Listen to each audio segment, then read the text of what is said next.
Olá, muito bom dia a você que está conosco, nos acompanhando aqui pelo site Notícias Agrícolas. No ar mais um boletim repercutindo a questão aí da aprovação da MT, da medida provisória 867. A medida que defende algumas mudanças aí no Código Florestal, uma medida que seria em princípio para dar mais prazo para que os produtores se enquadrassem ao PRA, né? Só que agora, com as mudanças, a coisa se complicou, principalmente na hora que chegou no Senado. Foi uma batalha muito grande ontem, lá na Câmara dos Deputados, onde o relatório do deputado Sérgio Souza, do MDB do Paraná, foi aprovado por 243 a 19, só que agora, ao chegar no Senado, tem aí o posicionamento contrário do presidente da Casa em colocar em votação e aprovação essa medida. A gente vai conversar com o deputado Sérgio Souza, que é o relator aí da medida provisória 867, para explicar para a gente, afinal de contas, tem muitas críticas acontecendo em cima das alterações feitas, por que essas alterações foram consideradas, principalmente em relação à questão do marco temporal, que é muito importante para o setor para legalizar a situação de quem tem e quem não tem que recompor as suas reservas, e principalmente também em relação à nova data. Seja bem-vindo, deputado. Obrigado pela participação conosco aqui no Notícias Agrícolas.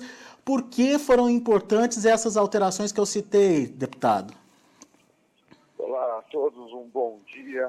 Bom, vamos lá. Primeiro esclarecendo que o Senado não vai votar, não é porque o Senado tem um posicionamento contra ou a favor da medida provisória. Porque o Senado entendeu que ele tem preferência a 871, que é a medida provisória das fraudes na Previdência, que esta não pode ser reeditada, porque ela foi editada pelo presidente Bolsonaro e não poderá ser reeditada. E o prazo do Senado praticamente vence hoje. E eles têm outras medidas provisórias também. Esse é o primeiro ponto. É lógico que ambientalistas estão usando desse subterfúgio para dizer que o Senado não concorda. O Senado nem analisou, está chegando no Senado hoje, na verdade, né? A redação final aprovada na Câmara dos Deputados. Segundo ponto, a medida provisória ela veio, de fato, só prorrogando o PRA. No entanto, o PRA, ele já venceu outras vezes e já foi prorrogado também. Da forma como está, ele vai vencer de novo no final de 2019 e terá que ser novamente prorrogado. Nós criamos alguns mecanismos dizendo que as unidades federativas que não fizerem os seus programas para receber as propostas de regularização fundiária ambiental do produtor rural, vai valer do governo federal, se não fizer até 2020. Valendo do governo federal, o governo federal vai citar o produtor rural que terá um ano para fazer a sua regularização ambiental e assinar o termo, para propor e assinar o termo. Então não é uma... deputado, só para entender, não é uma prorrogação indefinida aí de prazos, né? Tem prazos estabelecidos. Não, jamais. Na verdade é o seguinte, veja só, nós demos uma prorrogação definida de prazo para os estados implementarem o seu programa, que é até o final de 2020. Se o estado não fizer, como até agora só 9 fizeram, né? Vai valer o do governo federal. E o do governo federal, aí quando ele receber essa incumbência, ele vai citar o produtor rural que terá um ano para fazer o seu programa de regularização ambiental e assinar o termo.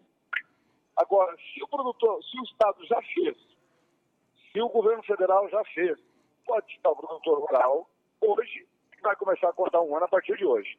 Está entendendo? O produtor rural terá um ano depois de citado.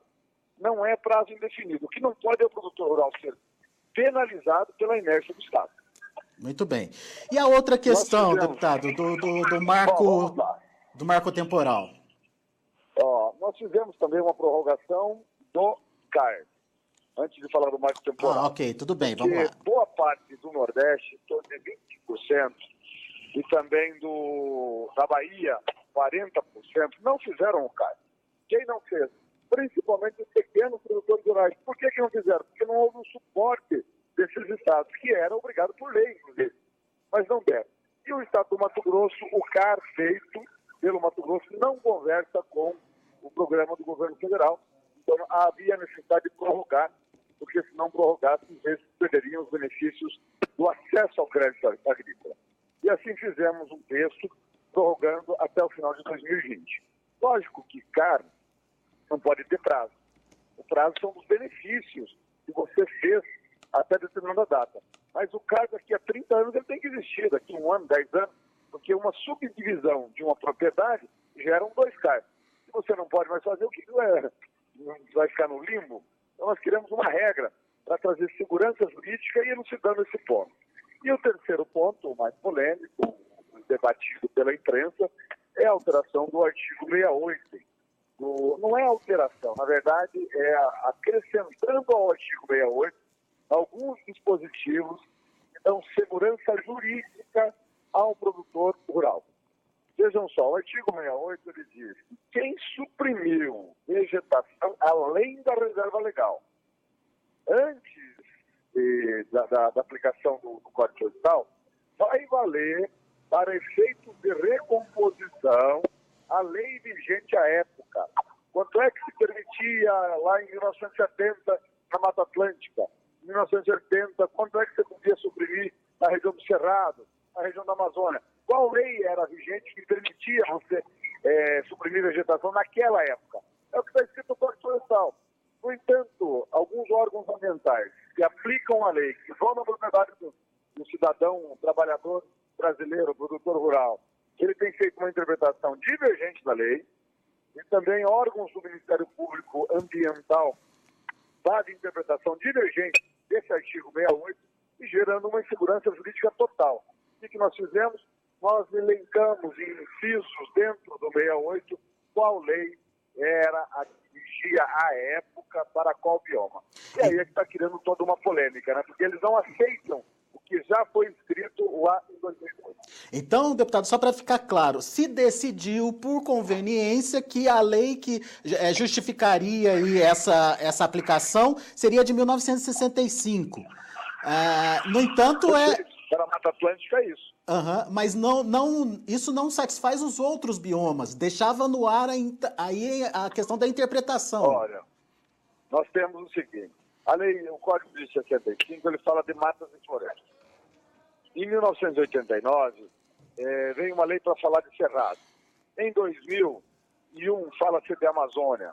Então é o seguinte, a legislação ela foi sendo adequada no tempo de acordo com a progressão agrícola nos biomas brasileiros. Então é essas que tem que valer. E a lei que dizia quanto é que podia suprimir de vegetação naquele momento. O argumento de quem está contra essa questão é que 5 milhões de hectares deixariam de ser recompostos. Esse número faz sentido para o senhor ou não? Eu poderia repetir, por favor? O argumento de quem está contra esse artigo, a mudança nesse artigo, é que pelo menos 5 milhões de hectares deixariam de ser recompostos. Faz sentido isso para o senhor? Não é verdade. Não é verdade.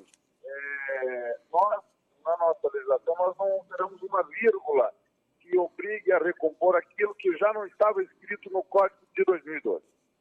E nós não alteramos em nada aquilo que tem que recompor de reserva legal.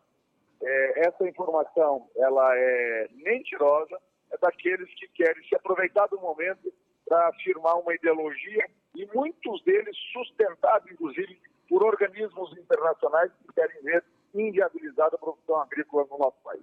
Pois é. Só para encerrar, deputado, eu sei que o senhor está dentro do avião falando com a gente. Muito obrigado, inclusive, pela sua atenção. Mas só para encerrar, o senhor falou que a 871 não pode ser reeditada pelo presidente Bolsonaro. Mas a 867 pode? Pode e vai ser reeditada na semana que vem.